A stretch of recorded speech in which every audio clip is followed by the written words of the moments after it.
Bonjour, bienvenue à toutes et à tous au NFT Morning. Nous sommes aujourd'hui le mercredi 13 mai 2026. C'est John qui vous le parle. Je suis accompagné de mon cher ami Rem. Salut Rem, comment vas-tu? Salut John! Eh ben écoute, ça va, je me sens tout rouillé. Rouillé des Ah oui, NFT, parce je que sais là, pas. on est dans une période où on fait un peu moins d'épisodes parce que voilà, c'est Ouais, chaque année, c'est un peu le moment où on se rapproche de NFC qui a lieu dans 3 semaines. Donc, à ce moment-là, c'est vrai qu'on est un peu occupé sur les organisations, surtout moi, sur les organisations bah, logistiques un peu de l'événement. Mais, on est là et en plus, le marché a repris, voilà, bouge un peu gentiment. Bitcoin est à 81 000 dollars là, quand je regarde en ce moment. c'est ETH bien, pas mal. 2300 et les NFT aussi. Les NFT se portent pas trop mal, mais avant de rentrer là-dedans et de parler un peu plus de tout ça, je voulais accueillir notre invité du jour. On a la chance de l'avoir avec nous aujourd'hui. C'est Chris. Bonjour Chris. Salut John, salut Salut Rem, Chris. bonjour les auditeurs. Eh ben, bienvenue, Bonjour à bienvenue, toi. bienvenue au NFT Morning, Chris. Donc, tu es, donc voilà, enfin, Chris Stoichev, tu travailles pour OKX Europe. C'est ça, exactement. Je suis leur lead des développements en fait sur pas mal de sujets, donc sur la partie BD, la partie VIP, un peu la partie marketing aussi. Donc voilà. Très bien. Donc, alors, donc tu fais pas mal de choses et donc c'est au niveau de l'Europe et on parle d'Europe évidemment parce que aujourd'hui on est dans un contexte où, voilà, il y a un peu Il se passe beaucoup de choses en Europe, il s'en est passé beaucoup ces dernières années. Donc ouais, l'Europe, c'est un très très gros sujet pour pas mal de gros acteurs de l'industrie et c'est pour ça aussi que moi j'ai voulu me bien positionner chez les bonnes personnes également. alors, Juste, je commence. OKX, c'est une plateforme à la base qui vient de plutôt de quelle région? De l'Asie. Donc, c'est un des très gros leaders en Asie. Moi, pour expliquer un petit peu le background, donc en fait, j'ai commencé en fait avec Bybit en 2021 où j'étais en fait à la base client chez eux. En fait, j'étais VIP trader et on a eu des très bons rapports avec l'équipe en fait. Et moi, à l'époque, ils m'ont proposé en fait d'être leur advisor Europe en fait pour développer pas mal de sujets qui étaient liés au perpétual, aux dérivatives, à la plateforme, etc., etc. Et moi, c'est vrai que j'avais pas extrêmement d'expérience en fait à bosser avec les exchanges. J'ai dit oui, allez, pourquoi pas pour l'expérience. Et puis j'ai en fait j'ai adoré bosser avec eux. Après, on a arrêté la collaboration au bout de quelques années, bon, parce qu'ils avaient eu quelques soucis, sans rentrer dans les détails. J'ai continué la crypto de mon côté, donc tout ce qui était DeFi, Perp, etc. Il y a eu un petit passage chez Coinbase et j'ai rencontré en fait OKX en 2025 complètement ah par oui, hasard à l'ETHCC, tu vois, donc via t'es un, l'intro. t'es un vieux de la vieille des exchanges déjà quand même. On C'est est ça, mais en fait, c'est parce que moi, je suis de base, en fait, mon dada, c'est vraiment, on va dire, tout ce qui est lié aux dérivatives et tout. Et c'est vrai que c'était sur Exchange où c'était un peu la meilleure place. Bon, après, il y a eu beaucoup les DEX via Hyperliquid, etc. Donc, je suis très au courant de ce qui se passe autour de tout ça. Donc, pour faire simple, c'est le trading à levier, quoi. Donc, voilà. Et comment dire? Donc, en fait, ouais, j'ai bossé pas mal avec les exchanges, notamment à Alors, cause de ça.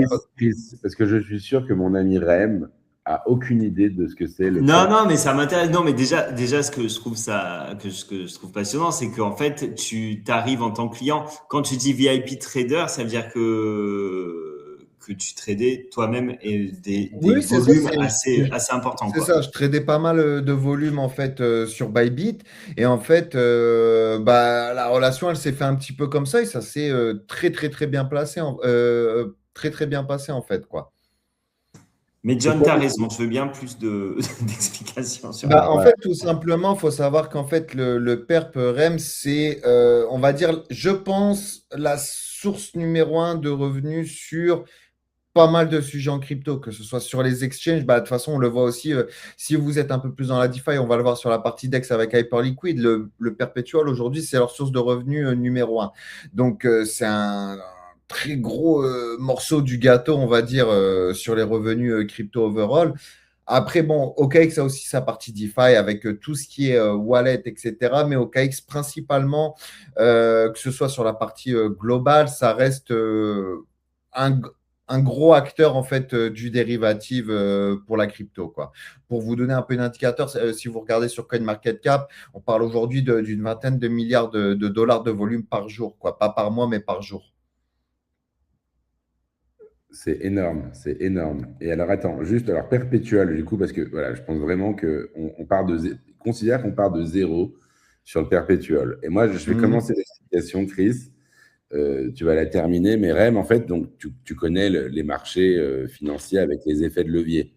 Donc, tu vois un peu ce côté, tu achètes, on va dire, des futurs, des options, des produits, finalement, qui vont te permettre de faire, par exemple, je ne sais pas, n'importe quoi, sur Solana, un dérivé de Solana qui va t'offrir un x5, x10, x50, x100, voilà, etc. Et donc, si Solana performe bien, tu vas performer en fois ce que tu as acheté. Évidemment qu'il y a des contreparties. Qui a des contreparties qui sont le temps, qui sont qui sont La volatilité aussi, et ça, c'est le plus la risqué. volatilité et certains paliers à atteindre ou à ne pas atteindre, quoi, tout simplement. Donc, ça veut dire, tu dis, ouais, tu fais ou à éviter d'atteindre. Autrement, tu te fais, comme on dit, liquider. Ça veut dire que tu pars à zéro. Donc, ça veut dire, tu dis, voilà. Donc, ça, c'est le principe de base. C'est le principe de base du marché avec effet de levier. Le PERP, en fait, te propose en fait une série de produits. Et tu me dis si je me trompe, Chris, parce que moi-même je ne connais pas bien, mais c'est une série de produits. En fait, pour faire très très simple et pour expliquer vraiment à quelqu'un qui ne connaît pas, ça va être comme un genre de prêt. C'est-à-dire, imagine, tu vas placer 1000 dollars en levier 10. Donc, c'est 1000 dollars en levier 10. Ta taille réelle de position, ça va être 10 000 dollars. Mais c'est 10 000 dollars que tu vas avoir que virtuellement. Ça veut dire que si Bitcoin augmente de 10%, tu ne vas pas avoir 10% de gain, mais 100% du coup. Parce que justement, tu as x10 sur ta marge. Maintenant, tu as l'effet aussi inverse qui va se passer, c'est que si tu baisses de 10%, ton effet de levier, tu ne seras pas à moins 10%, mais à moins 100%, et c'est ce qu'on appelle une liquidation en fait. Pour te faire gros, ça gonfle ton capital, ça t'expose à plus de risques, mais ça peut te faire gagner plus. Mais il faut prendre aussi la contrepartie qui est ça t'expose à plus de risques. Mais ça peut déjà aller, tu sais, très très vite avec la volatilité crypto. On parle de levier 10, mais déjà avec un levier 2 ou 3, il suffit d'un gros scam pump à 50% ou un gros dump pour X raison, comme on a eu le 10 octobre, t'es exposé à donc du coup 2, 3, 10, 50 fois plus de risques en fait en fonction de ce que tu as. C'est ça. Et la différence. C'est pour ça que c'est Vas-y, pardon, John. Et la différence, quand on parle de PERP, c'est quoi la différence par rapport à ce type de produit? Là, c'est la différence avec la possibilité que tu as, en fait, surtout en fait, via cet effet de levier. Donc, si par exemple, tu n'as pas envie d'exposer tout ton capital, on va dire une bêtise, tu as 10 000 euros dans ton portefeuille et tu n'en as envie que d'exposer 1000, mais tu as envie de l'exposer avec plus de size. En fait, tu vas utiliser du levier là-dessus. Bon, après, je ne vais pas rentrer dans les détails avec tout ce qui est le funding, les fees, etc. Mais le gros avantage en fait, du PERP, ça reste cet effet de levier, quoi. Et toi, tu es rentré dans ce monde-là, tu t'es intéressé à ça en quelle année du coup?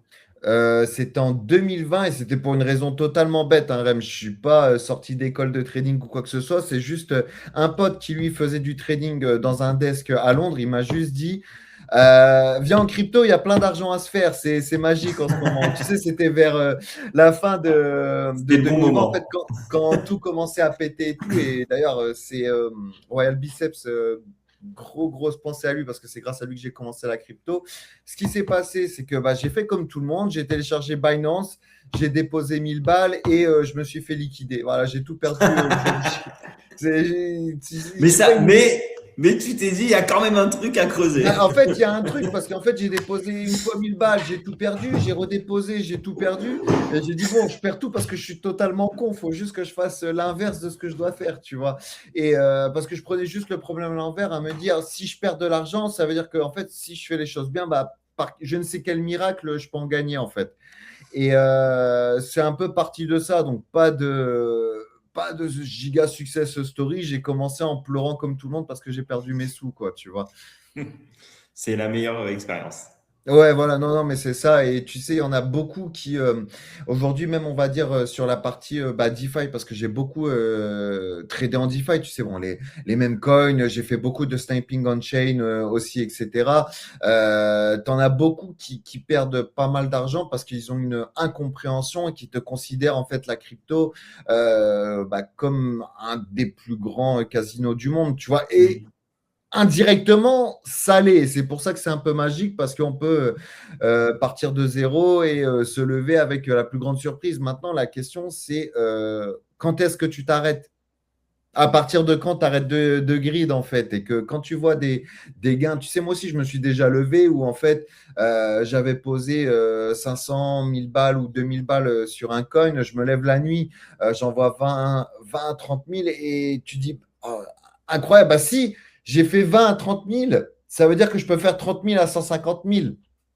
C'est ton premier Ouais. réflexe parce que tu es humain. Sauf que tu vas repasser une nuit, en fait, tes 30 000, ils vont repartir à zéro et tu vas dire, oh, mais je suis complètement Bah ouais. débile, en fait. Tu vois, donc c'est pour ça qu'il y a toujours un peu cette notion de grid, etc., et qui est pareil dans les perpétuels. Hein. Tu vois, c'est quand est-ce que tu t'arrêtes et quand est-ce que tu es assez discipliné pour justement commencer à prendre tes gains, etc. Il y a une expression qui se dit en français, ça doit être tu finis jamais broke si tu closes toujours tes positions en profit. Et c'est vrai en fait au final. Maintenant, Ouais. c'est quand Peu est-ce que importe le profit. voilà, peu importe le profit, tu finis jamais broke si tu closes toujours dans le vert. Et Et elle d'ailleurs, est totalement vraie. c'est un réflexe qu'on a moins dans la crypto par rapport à la finance traditionnelle. C'est-à-dire que dans la finance, tu fais un plus 3-4% dans beaucoup de domaines, tu vas être très content, tu vois. Ah, mais bien sûr, tu sautes au plafond même. Tu Et, sautes au plafond à 3-4%. Hein. En crypto, tu vas faire un 10 ou 20% par mois. Tu vas te regarder dans la glace, tu vas dire j'ai raté ma vie. C'est triste, mais c'est vrai, tu vois, on a un grid qui est là dans la crypto. Il faut en parler parce que c'est totalement vrai, tu vois. 20 ou 30% par mois, tous les plus gros hedge funds, ils tueraient pour ça. Mais toi, tu vas juste te regarder dans la glace et tu vas dire, oh, qu'est-ce que j'ai fait de ma vie ce mois-ci, quoi. c'est ça. Mais même pour faire 20 ou 30%, il y a certains mois où tu vas être à moins 50% aussi. Ah oui, Et bah oui, donc, mais bien sûr, bien sûr. Il y a même des mois où tu vas finir à zéro et malheureusement, c'est le grand grid qui est en crypto, il est sur ça, quoi. alors, non, mais c'est un gros sujet. Alors, juste pour avancer un peu sur. C'était pas le thème de la room, mais c'est vrai qu'on aurait pu, on aurait En pu termes partir de sur une heure devenir, sur ça. c'est pas mal. Non, mais à la limite, on n'est pas. Enfin, on va revenir là-dessus parce que c'est quand même intéressant. On a quand même une actualité aussi côté OKX. Enfin, on va revenir parce que c'est aussi. On a un partenariat, justement, on va revenir là-dessus, avec NFC Summit. Et donc, je suis très content d'avoir OKX en partenaire du coup de NFC cette année, grâce à toi, Chris, et à ton énergie justement pour mettre en place une offre qui est assez innovante, j'ai envie de dire, qui est très innovante même, et qui est pour moi en tout cas, qui est complètement neuve. En fait, on offre votre billet. Le billet de NFC aujourd'hui, il est à 150 € à peu près. Et en fait, il est offert, il est gratuit si vous créez un compte OKX et que vous faites une première transaction. Donc, je suis très, très content d'avoir pu mettre en place en fait cette offre-là parce que c'est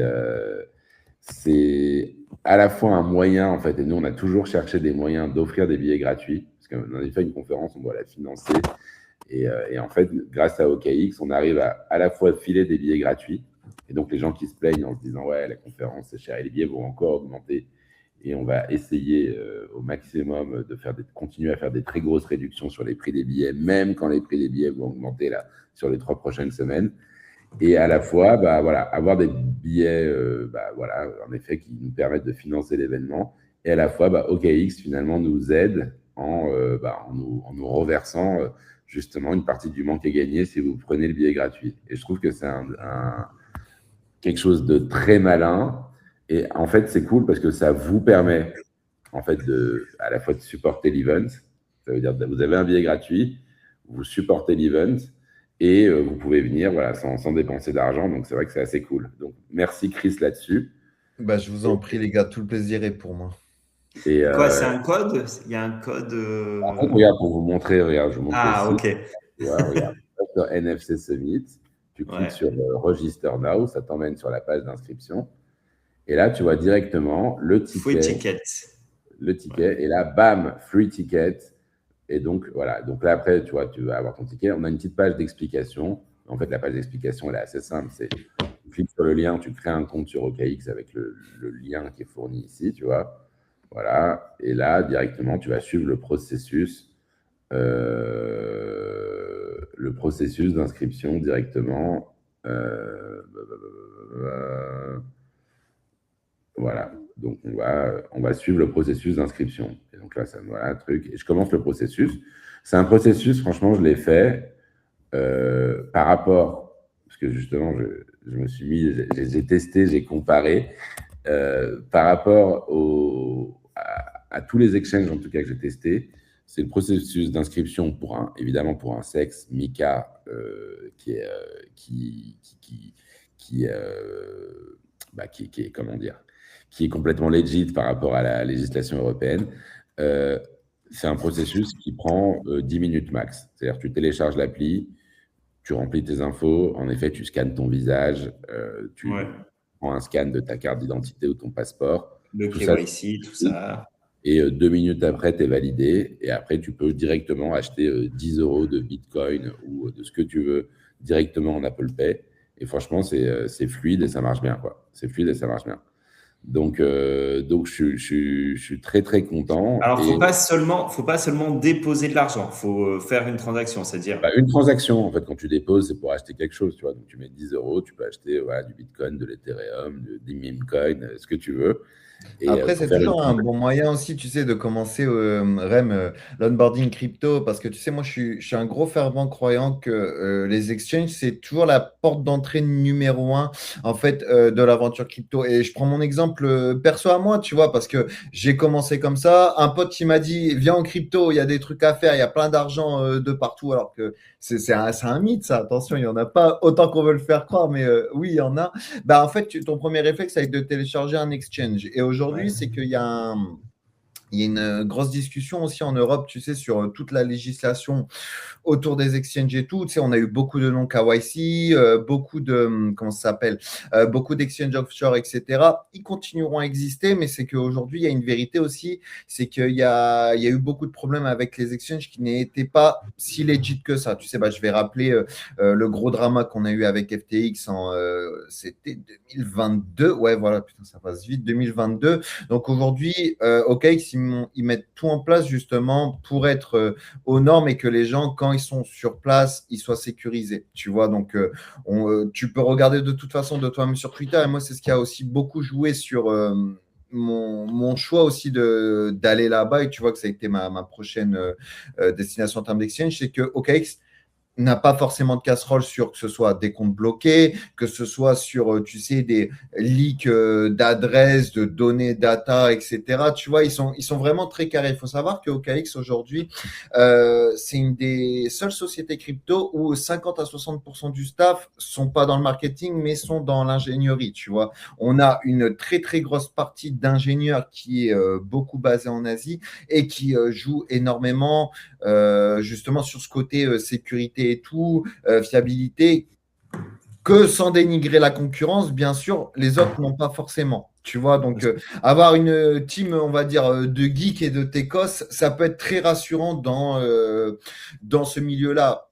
À un moment, on fait tous, je veux dire, notre taf, que ce soit, tu vois, ça va être sur le marketing, le développement, le PERP, le ci, le ça. Mais la vérité, c'est que les cœurs et les fondations de l'exchange, ça va être vraiment les techos, ça va être les mecs qui vont être là, qui vont assurer la sécurité des données, ça va être s'assurer qu'on n'ait pas de problème au niveau de l'infrastructure de trading qui est super important aussi, parce qu'on a pu voir, par exemple, le 10 octobre, le bordel que ça a généré, les liquidations en masse, en cascade, pardon, que ça a généré aussi. Ça, c'est pas des problèmes qu'on a eu au KX, chez OKX. Donc, tu vois, tout ce côté-là est super important. Et même si après les gens, par la suite, vont se rediriger vers de la DeFi, vont aller faire du degen, vont aller faire du NFT et tout, il y en aura. Mais je trouve que la porte du numéro un d'entrée aujourd'hui, ça reste l'exchange quand même, tu vois. Et de manière globale, tu vas demander à quelqu'un, tu as commencé comment la crypto? Moi, j'ai téléchargé un compte Coinbase, j'ai téléchargé un compte Binance. À l'époque, c'était. Sur Revolut, il y en a, Voilà, je pense. Ouais. aujourd'hui, c'est Revolut aussi. Donc, indirectement, Revolut, aujourd'hui, c'est une néobanque, mais c'est aussi un mini exchange. Tu vois, l'air de rien. C'est la trajectoire qu'ils essayent de prendre. Et même si, oui, comme je te dis, par la suite, tu as la DeFi, les exchanges, ça reste quand même une des très bonnes portes d'entrée, justement, sur l'univers crypto. J'aurai toujours les puristes qui vont me dire non, non, non, non, non. Il y a une autre vérité, et c'est qu'aujourd'hui, il y a une grosse majorité qui va commencer par des exchanges. Et ça reste une très bonne porte d'entrée et d'apprentissage, tu Mais vois. même d'ailleurs, même à l'image, même pour les NFT d'ailleurs, c'est vrai que on onboard les NFT, on parle des NFT, on pousse les NFT. Si la personne n'a pas déjà un compte crypto, Ouais, bien je sûr. trouve que le chemin à traverser pour l'amener vers les NFT devient beaucoup plus compliqué. Et donc, tu vas Mais onboarder voilà. beaucoup plus facilement des C'est la gens base. qui ont déjà une appli. Tu vois, et c'est la première chose d'ailleurs, quand on a fait, même on commençait il y a 5 ans à faire nos tutoriels NFT, la première chose qu'on disait, c'est télécharge une appli, enfin télécharge Coinbase ou Binance, à l'époque c'était ça, Va pour acheter commencer. tes ETR, va acheter tes Ethereum et viens on-chain. Voilà, c'était le plus simple, en fait. C'est ça. Non, non, non, c'est Maintenant, sûr on peut le faire directement sur les wallets style MetaMask et tout. Aussi. Je sais pas. Tu peux faire du virement SEPA, etc. via les wallets. Je sais pas. Il me pas du semble. J'ai virement. un- Non, ils ont des solutions avec MoonPay ou les choses comme ça D'accord, ok. pour pouvoir faire avec la carte bancaire, ouais, on va dire. Mais donc, en effet, ouais, non, non, mais c'est sûr. Et puis, ça reste, bon, en niveau accessibilité, en effet, ça reste un point de départ. Enfin, tu vois, encore une fois, nous, enfin, moi, voilà, évidemment, j'advocate pour aussi stocker ces valeurs sur des exchanges, voilà, sur des wallets custodiales, éventuellement avoir votre ledger, avoir, voilà, tout, Hmm. si nécessaire. Même si maintenant, il y a plein d'autres questions qui se posent en ce moment. Mais regarde, Chris, il fronce les sourcils. Ouais, bah, je souris un petit peu parce qu'il y a eu un leak de data Ledger, il paraît récemment, tu vois. C'est une news Il que y a j'ai des vu leaks de passer. data. Non, non, il y a des leaks. C'est vrai que Ledger, ouais, il y a des leaks de data Ledger. C'est vrai que la première fois, bon, C'est des mails plutôt, c'est des choses comme ça, oui, non? c'est des mails, c'est des mails, c'est des bases mail. Donc c'est plus, si j'ai bien compris, c'est le risque de ces leaks est plus d'être victime de phishing, on va dire, Hmm. euh, plus d'être victime de phishing que de récupérer des vrais data personnels, quoi. Ouais, mais bon, après, si ton mail, c'est ton nom et ton prénom, Voilà, bon. déjà, bon, ça peut aller vite. Le, C'est sûr. bon, Non, c'est bref. sûr, c'est sûr. Non, Non, mais non, mais après, de oui. toute façon, John, moi, je te suis totalement là-dessus. C'est-à-dire que moi, je conseillerais jamais à quelqu'un d'avoir, tu sais, 100% de sa thune sur un exchange ou quoi que ce soit. Moi, aujourd'hui, par exemple, à titre perso, j'utilise les exchanges pour, comment dire, pour bosser avec. Si j'ai du trading à faire, tu vois, je vais garder en fait ma thune de trading sur l'exchange. Si par exemple tu veux aussi utiliser la carte qui est dispo, tu peux aussi garder de la thune dessus. Mais aujourd'hui, c'est vrai que moi, mon capital, il va être diversifié dans pas mal de sujets. Je conseillerais jamais de toute façon à quelqu'un de laisser 100% de son capital à un seul et même endroit. C'est même de toute façon dans la vie de tous les jours, on dit toujours laissez pas tous Ouais. vos œufs dans le même panier. Là, c'est exactement pareil Toi, en fait. typiquement, juste, voilà, bon, t'es pro KX, évidemment, c'est normal. Où est-ce que, imagine, t'as des Ethers de côté ou du Bitcoin de côté, tu le stockerais où? Ah bah Bitcoin, j'ai Ledger aussi, hein, on va pas se mentir, tu sais, je passe Mm. par du wallet. Après, tout ce qui est les autres types de crypto, ah, tu sais, je suis un peu comme tout le monde, hein, j'ai un OKX wallet, j'ai un Phantom wallet, etc. Tu vois, je suis pas je suis pas le super sophistiqué là-dessus. Faut rester dans les basiques. Il y a pas besoin de se compliquer la vie non plus. Tu sais, j'ai mon app Phantom. Quand je fais du trading on-chain, bah, j'utilise Axiom. Donc voilà, tu vois, je suis pas. Il n'y a Oui, rien très de bien. spécial là-dessus. J'utilise des terminaux pour du trade on-chain et puis j'ai des adresses de wallet pour autre chose, quoi. Et j'avais juste une question par rapport justement à ton expertise dans ce domaine-là. Auprès d'OKX, tu leur soumets des idées aussi de temps en temps en tant qu'utilisateur, enfin en tant Ah oui, que. ah oui, Ouais. oui, moi en fait justement, on a ce qu'on appelle un product council en fait avec certains autres traders aussi, etc.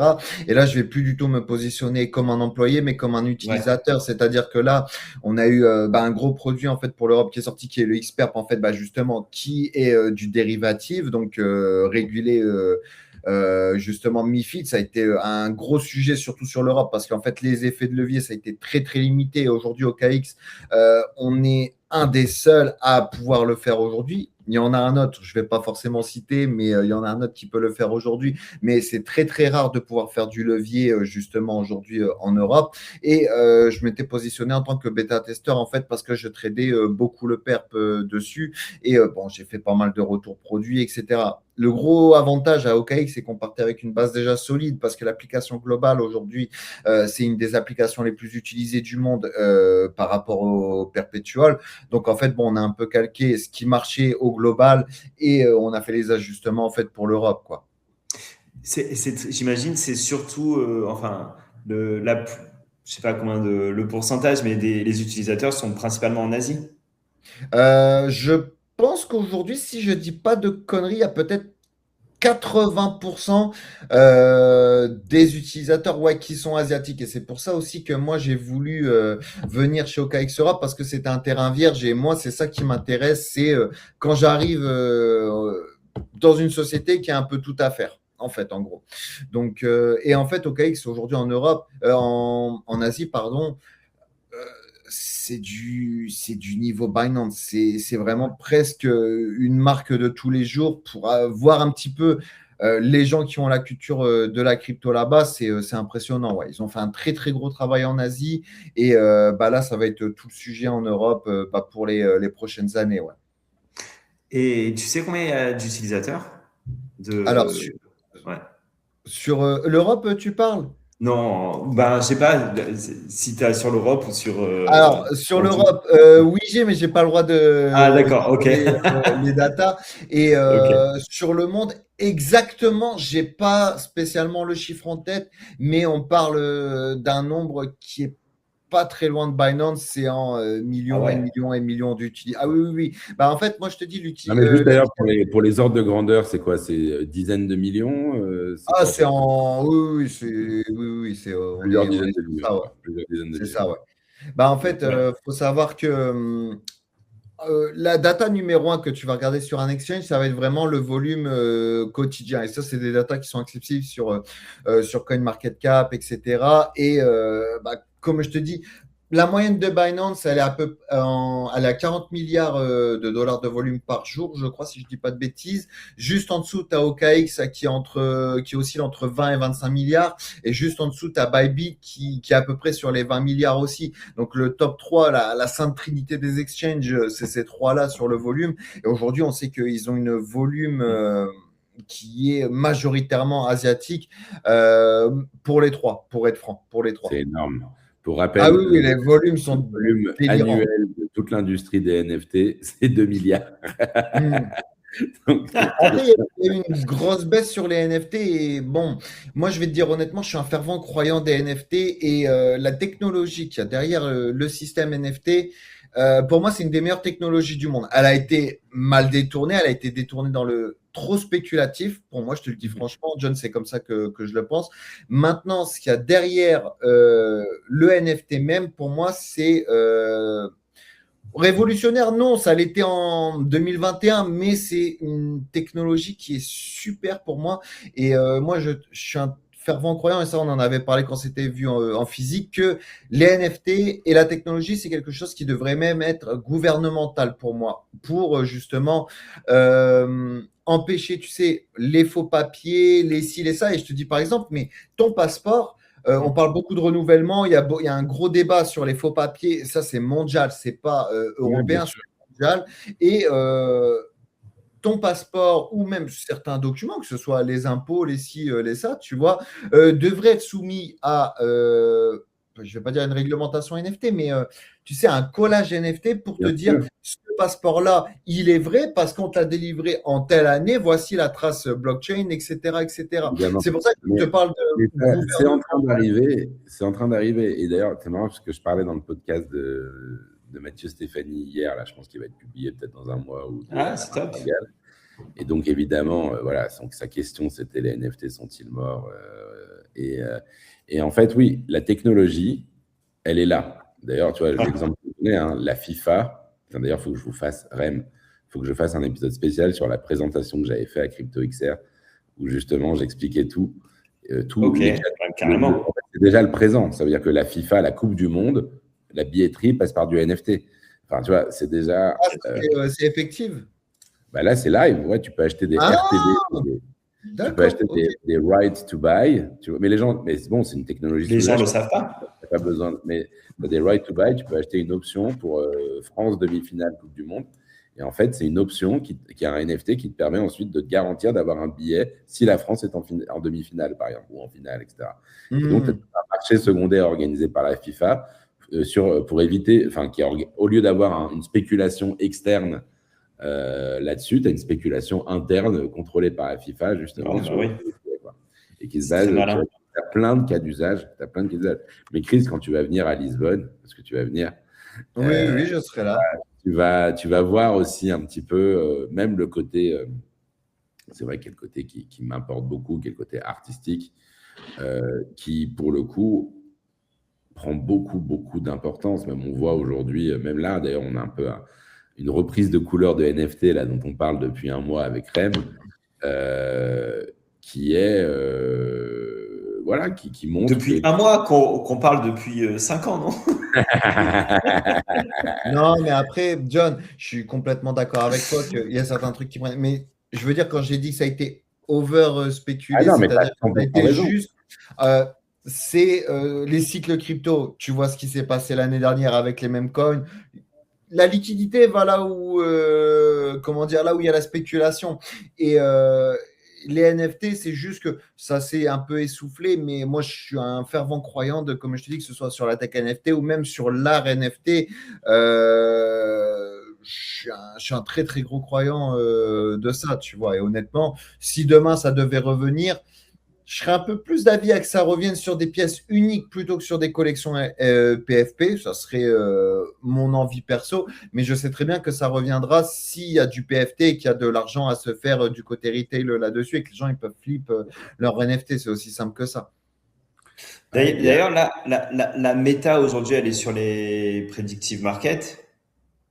Et pas que, et les stablecoins. Et ça va être un gros problème d'ici quelques années. Je te le dis honnêtement, comment je le pense, c'est les predictive markets. Mon gros sentiment, c'est que quand le mandat Trump il va finir, il va avoir un avant et il y aura un après sur les répercussions qui se sont passées et sur les énormes délits d'initiés. Et bon, j'ai pas envie de forcément accuser les plateformes ou certaines personnes à qui je pense, tu vois, mais je pense qu'il y aura un après et qui sera pas forcément dans le bon sens. En fait, non, mais ce que tu veux dire, et c'est intéressant, c'est que derrière le mot predictive market, il y a en fait gambling non régulé. Et donc, ou moins régulé, on va dire, que le monde du gambling, selon les lois du gambling actuel, etc.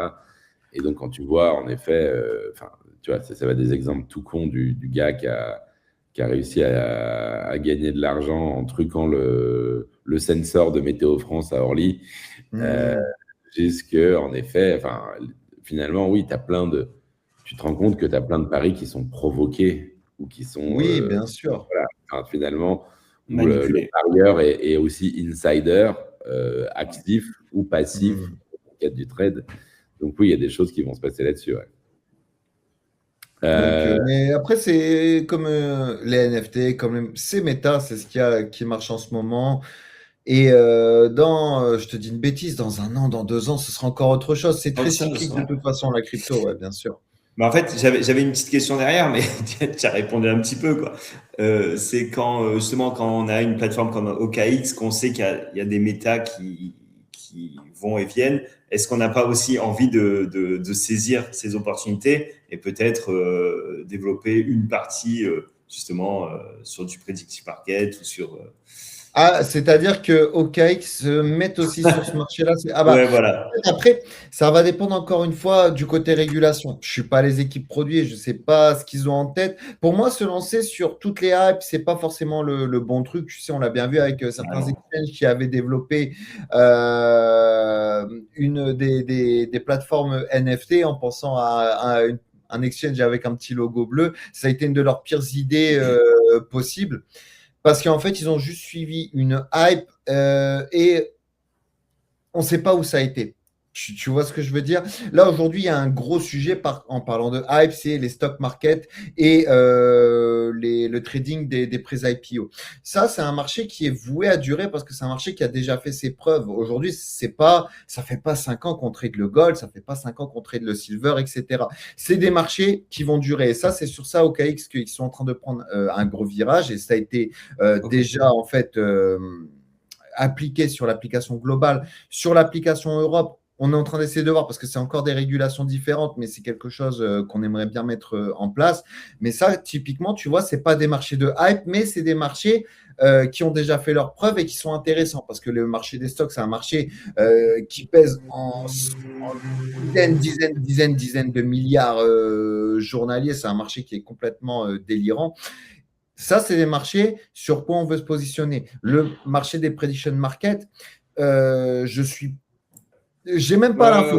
Honnêtement, si on veut y aller, et même si on veut y aller, c'est pas quelque chose sur lequel j'irai mettre le nez tant que l'équipe produit m'a pas dit vas-y Chris, c'est bon, on commence, etc. Oui, c'est un marché intéressant, oui, c'est un marché juicy.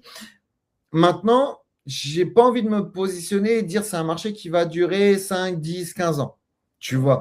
Ça a marché, oui. Aujourd'hui, c'est le hot topic. Ça, c'est vrai. Ça, c'est le hot topic et on peut rien faire contre ça parce que c'est ce qui traîne en ce moment, comme ce qui a traîné de l'année dernière avec les mêmes coins, etc. Maintenant, où est-ce qu'on sera l'année prochaine?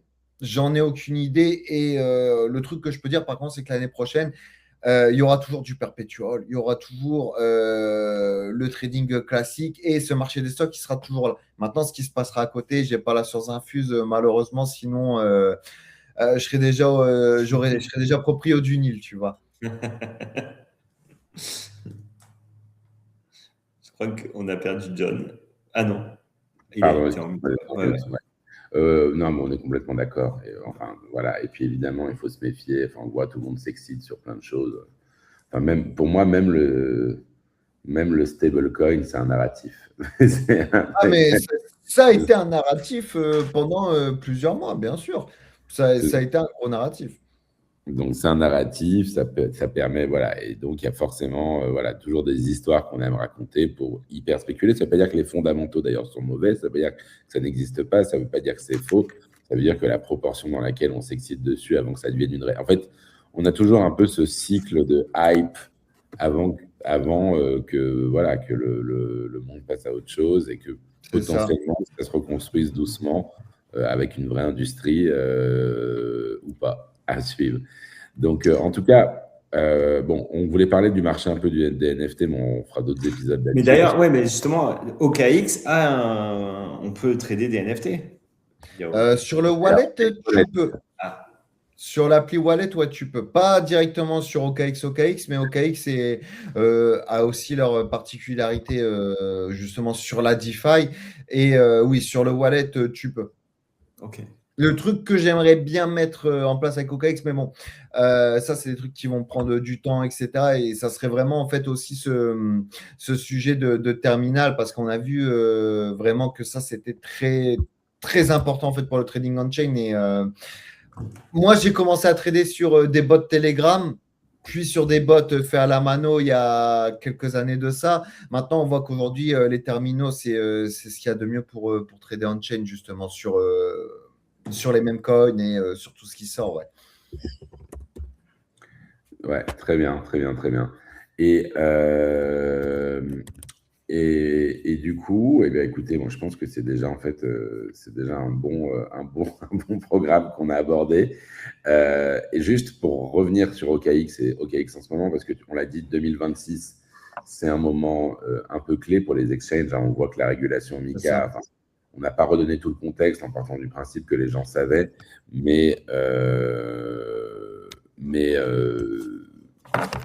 voilà, il y a eu on a passé des échéances sur la régulation MiCA. C'est-à-dire qu'avant, il y avait un peu des sortes de zones grises qui permettaient aux exchanges non régulés MiCA de continuer à... Mais là, on a vu que ça c'est un petit peu... Enfin, la démarcation devient un peu plus forte quand même. Ça veut dire qu'il y avait un... Jusqu'à présent, la régulation disait non, mais tant que tu ne fais pas de publicité, finalement, tu peux continuer d'exercer. Tu me dis si je me trompe, hein, tu connais mieux que moi. Ça permettait à des exchanges non régulés de continuer d'exister, même si petit à petit, on les a vus quand même.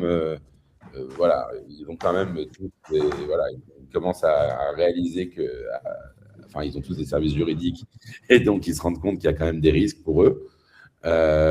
Là, ça se durcit un peu plus encore, Chris, non? Ça va se durcir un peu plus. Il y a une grosse communication de la MFSA. Je ne vais pas rentrer dans les détails, mais en gros, il y a un red notice qui sera appliqué à partir du début juillet, où justement les exchanges qui ne seront pas dans les normes européennes vont passer un peu plus sous la case, on va dire, blacklist, mais limite illégale. Tu vois, donc les exchanges qui seront pas dans les clous seront passés comme voilà, ça sera tendax de rester dessus. C'est dommage pour pas mal de trucs. Après, c'est le jeu, c'est toujours une question d'adaptation. Ça va être dommage pour pas mal d'exchanges et je pense que là, l'Europe, ça reste un gros marché de toute façon sur la crypto, mais il va y avoir des grosses transitions qui vont se faire pour moi sur les 5 prochaines années parce qu'en fait, il y a vraiment peu de sociétés qui vont survivre. C'est dommage parce que ça coûte un bras de créer sa société en crypto. De toute façon, tu le sais, John, tu le sais, Rem, en France, on avait eu tous les trucs autour du PSAN, etc., qui coûtaient extrêmement cher pour les petites entreprises. Il y en a beaucoup qui vont disparaître. Ceux qui auront les reins solides, ils resteront d'être là, un peu comme OKX, Binance, etc. Ça, ce sont des gros acteurs et qui sont très solides pour rester. Maintenant, les petits exchanges, justement, ou les trucs non régulés, où tu as de vous à moi des modèles de rémunération là-bas qui sont beaucoup à l'avantage de l'exchange, ces trucs-là vont disparaître de plus en plus. Je suis au courant que certains exchanges traitent beaucoup contre leurs users, etc. C'est pas un mythe, ça existe. Il y en a qui prennent sur les liquidations, sur des spreads un peu cachés, etc. Alors, ces exchanges-là ne seront plus effectifs. Et je sais qu'il y a aussi beaucoup d'exchanges qui sont en train de passer le pas justement pour devenir MiCA. Maintenant, même après MiCA, tu as aussi la licence MiFID en Europe qui permet le levier, etc. Parce qu'un exchange aujourd'hui qui fait par exemple que du spot, c'est très dur d'être rentable pour lui parce que 95% pour moi, des revenus exchange viennent aujourd'hui du perpetual et du dérivatif. Donc, ce n'est pas un petit pourcentage, si on parle de la majorité des revenus de l'exchange, quoi.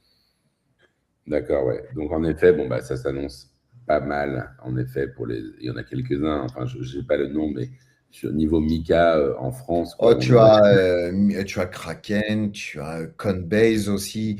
Donc, oui, ces exchanges-là sont régulés. Bien sûr. Damien, il n'a pas envie de dire les noms, tu vois. Il a commencé, il dit bon allez, je m'arrête là.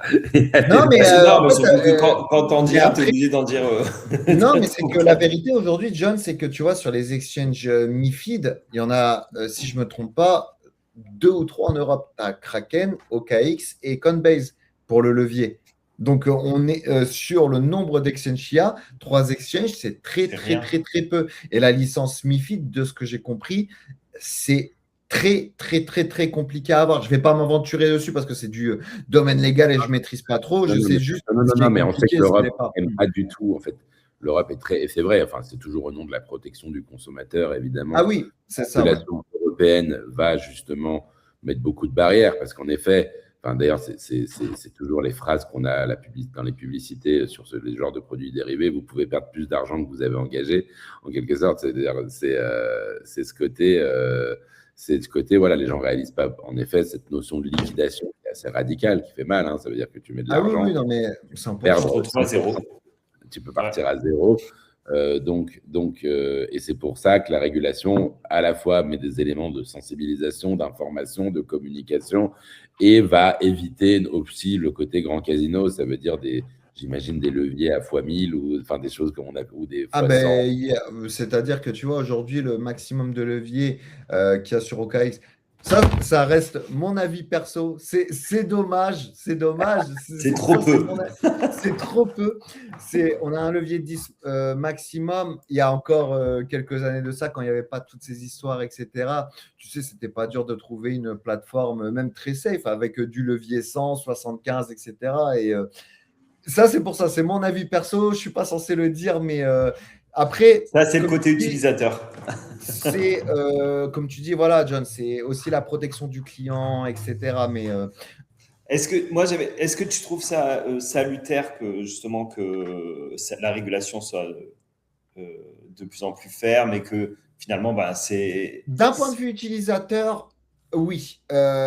Maintenant, s'il y a mon côté gambler, spéculateur qui parle, c'est dommage pour nous. Et à un moment, tu sais, c'est une triste vérité. Quand on vient en crypto, c'est qu'on a, on a une partie du cerveau qui est juste partie, tu vois. En fait, on n'a pas toutes nos capacités cognitives qui sont à 100%, si je peux dire ça comme ça, tu vois. Mais voilà, on a tous un petit côté un peu gambler, un peu, on l'a tous, tu vois, qu'on le veuille ou non, on l'a un peu tous. Mais c'est vrai que il y a eu beaucoup d'arnaques, il y a eu beaucoup de personnes qui ont été liquidées. Et c'est vrai que si on veut un onboarding un peu plus simple pour la suite, oui, mettre des barrières et de la protection, je ne pourrais jamais dire que c'est une mauvaise chose, en fait, là-dessus. Écoute, c'est une bonne manière de… En fait, on a plein de choses à dire. Juste, alors, j'avais encore plein de… En fait, c'est hyper intéressant parce dès qu'on parle d'exchange, il y a plein de sujets. Rem, il a encore des questions en plus. Non, moi j'ai une petite question, mais bon, c'est une question. Évidemment, on ne fait pas de conseils financiers dans ce podcast. Évidemment pas. Mais bon, imaginons, voilà, je vais sur le site de la NFC, je veux mon ticket gratuit, donc je télécharge le wallet. Le wallet, c'est l'exchange. L'exchange, pardon, ouais, faut pas que. Je m'inscris sur l'exchange et je dépose de l'argent, etc. À tout hasard, qu'est-ce que tu me conseillerais d'acheter? Alors, je ne conseillerais pas. Je vais te dire ce que là, moi, j'ai d'ouvert en ce moment. Donc, là, je suis en longue sur le coin de PumpFun avec le levier 10 parce que je ne peux pas plus. Ok. Mais sinon, je serai voilà. PumpFun, ça fait un moment, non, PumpFun? PumpFun, ils sont toujours là.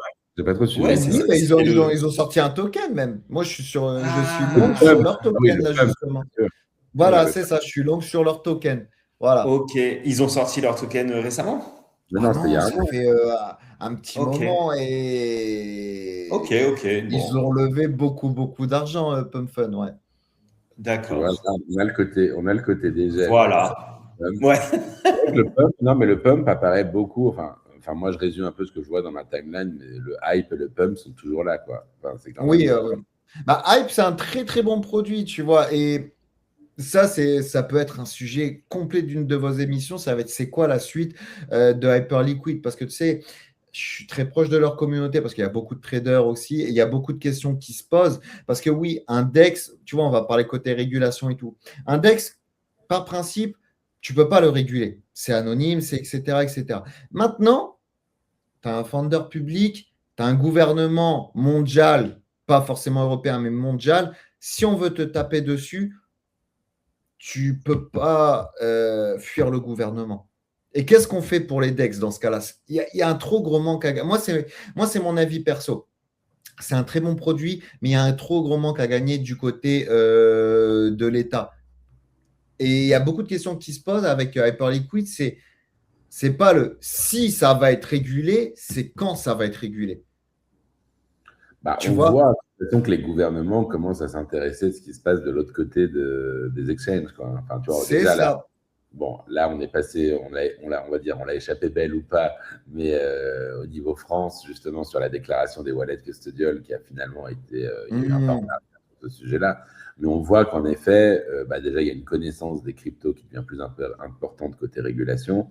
Et donc, ce monde, on va dire, décentralisé des DAO, DEX, Wallet Custodial et autres, à un moment, on va passer à la cuisine. Je pense qu'il y a encore un peu de temps, pour être honnête, parce que c'est Il un y en a encore, mais maintenant, enfin, tu sais, sujet. c'est une question qui mérite d'être soulevée. Tu vois, c'est-à-dire que, comme je te dis, si tu as une pression gouvernementale, tu peux pas échapper. C'est aussi simple que ça. Donc, on a du temps, mais combien personne n'a la réponse là-dessus, tu vois. Complètement, complètement.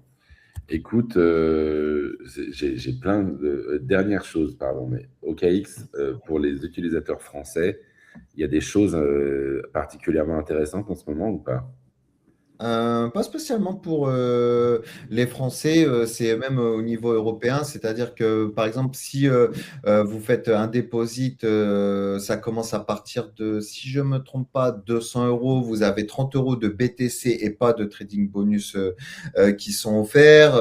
Pareil, si vous déposez Je dépose 2000 200 euros, euros, à 30 euros de BTC offert. voilà, c'est ça. Ça veut dire offert, offert. Alors, juste, moi, bon, voilà, j'ai l'esprit rotor et voilà. Je mets 200 euros, tu m'offres 30 euros de BTC. Je peux tout de C'est suite les ça. retirer. Non, c'est pas de suite, c'est au bout de 30 jours, mais par contre, c'est pas du trading coupon. C'est-à-dire que tu as beaucoup d'exchanges aujourd'hui qui vont te dire dépose 200, gagne 30, mais c'est 30 que tu es obligé de trader. Là, c'est vraiment 30 balles qui sont sur ton compte et tu peux les avoir. Et ça peut aller jusqu'à 250 euros en tout qu'on peut donner de manière définitive.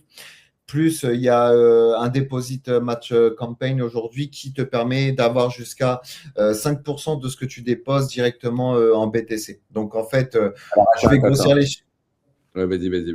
Donc, je vais juste grossir les chiffres, mais grosso modo, tu déposes 200 000 euros, tu as jusqu'à 12 500 euros qu'on te donne, quoi.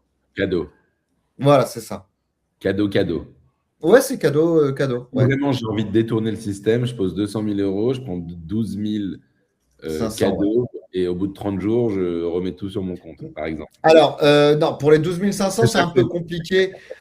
Pour les 250, oui, grosso modo, oui, c'est sur ton compte. Par contre, pour 12 500, on va te demander quand même de garder l'argent aussi sur la plateforme et ça va être distribué tous les mois. Après, quand tu divises même ça sur 12 mois, ça reste super intéressant parce que c'est de l'argent réel, quoi, tu vois, au final.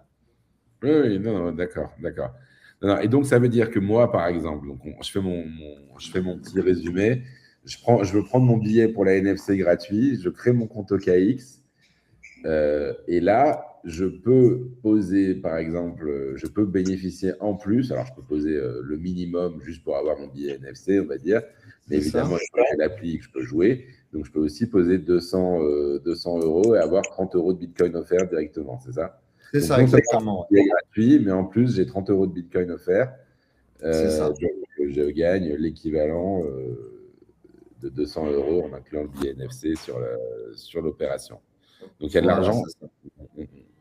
Franchement, moi, je suis très content voilà, je suis très, très content. C'est pas juste parce que c'est du sponsorship. Je suis content pour l'innovation qu'on apporte et pour ce qu'on permet finalement aux personnes de faire. Donc, si vous n'avez pas, d'ailleurs, pour tous les gens qui me demandent en ce moment des codes gratuits, des codes pro, parce que j'en ai Bah plein. oui, effectivement, ouais. C'est la période de l'année où les gens disent Ouvre ton compte OKX, quoi. tu peux me filer 2 tickets, tu peux machin. Bah voilà, Voilà, les 2 tickets, tu leur dis, vous avez 2 comptes à ouvrir et faites le taf, quoi. c'est facile. Voilà, c'est directement en ligne. Donc, je vous remontre, voilà, vous allez là directement, free ticket. Et en fait, quand vous vous inscrivez, vous voyez, c'est la première chose qu'on voit d'ailleurs sur la plateforme de billetterie. Vous voyez que c'est à partir de 0 euros, justement. Et là, vous avez full 3 days access for free with OKX. Et donc, une fois que vous avez créé votre compte, eh bien, vous pouvez aller directement là-dessus. et remplir les informations. Ça vous demande juste votre numéro de compte, le UDID OKX, et voilà quoi. Et c'est parti directement. Donc, Attends, ça te demande quoi? Ton UDID, ça veut dire ton numéro Ton UID, user ID en gros, ça veut juste dire user Ok. ID. Et ça, c'est le truc, c'est ce que tu as une fois que tu t'es inscrit. Voilà, c'est ça. Ok. Exactement. Donc, en fait, à ce moment-là, tu sors du site, pour être très. Tu sors du site de la NFC pour.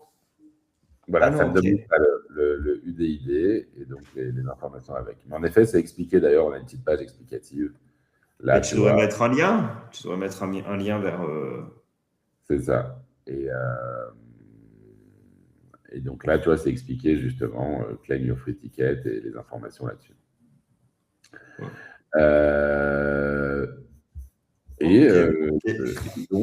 Donc, eh bien, écoutez, j'ai envie de vous dire merci Chris. On se voit à Lisbonne.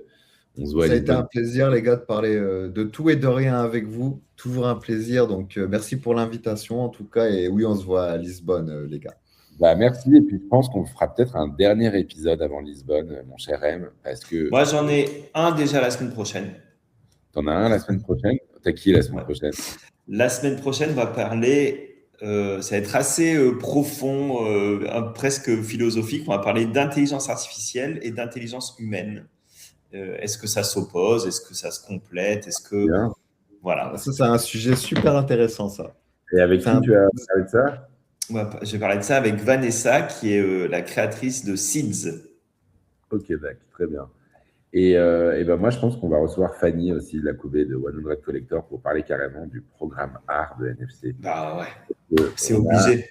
D'ailleurs, je vous invite à aller sur le site spécialisé, enfin vraiment le côté art de NFC, qui est nonfungibleconference.com, parce qu'on a un programme artistique cette année qui est next level encore là. On a toujours été intéressé par l'art et ça a toujours été un gros sujet.